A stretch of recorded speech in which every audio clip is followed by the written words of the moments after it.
We know that Google is tracking us. We agree to it when we set up our phones. So we wanted to figure out what exactly Google is learning about us throughout the day. So here's what we're going to do. We have two identical phones. The only difference between these two phones is this one is in airplane mode. Both of the phones lack a SIM card, and they haven't been set up to access any Wi-Fi networks. So for all intents and purposes, these phones have no connection to a data network.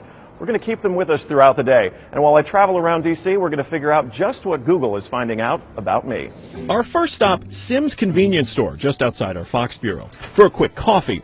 From there, we took a walk to the Capitol and took a quick walk around the Senate office buildings, and then decided to hop in a car and head around town. Hello. We're going to the Children's Hospital, please. To run our tests, we had to do more than walk the block, so we took a tour around our nation's capital. First, due north to the Children's National Medical Center Hospital, then west to St. Albans School and the National Cathedral.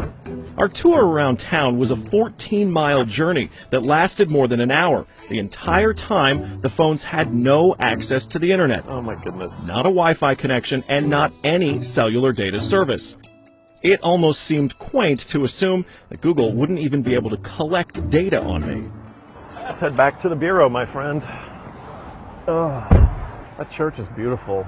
Google's business model is simple. Collect data on its users and then use that data to sell targeted ads. It's a business model called surveillance capitalism.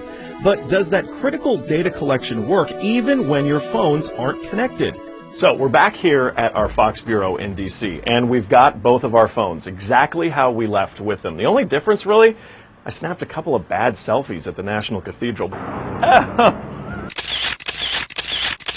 But otherwise, they have stayed in my pocket for the entire day. So let's find out what they know. This is our man-in-the-middle device. It's basically a Wi-Fi network that these phones are going to connect to once we turn their Wi-Fi on. It's going to pass data through it on the way to Google. But on the way, we're actually going to get a copy of the same data that Google's going to get. We'll be able to decrypt it and then find out where we've been throughout the day.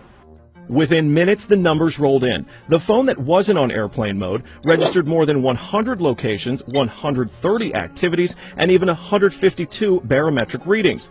As soon as it hooked up to our Wi-Fi, it transmitted 300 kilobytes of data straight to Google. The phone even logged our exact locations, tracking us all around town, the Capitol, the hospital, the school, and the cathedral. Now you may notice what's missing here is the exact route that we took, but it got that data too. It knows when I got out of the car. The metadata has a time log down to the very second, tracking everything when they think that you're walking, riding, and yes, even getting out of the car. Okay, so you're thinking, this isn't a big deal, I'll just put my phone in airplane mode. Yeah, we thought of that too. This is the other phone that we had with us that no SIM card also remained in airplane mode the entire time. Let's see what kind of data it captured.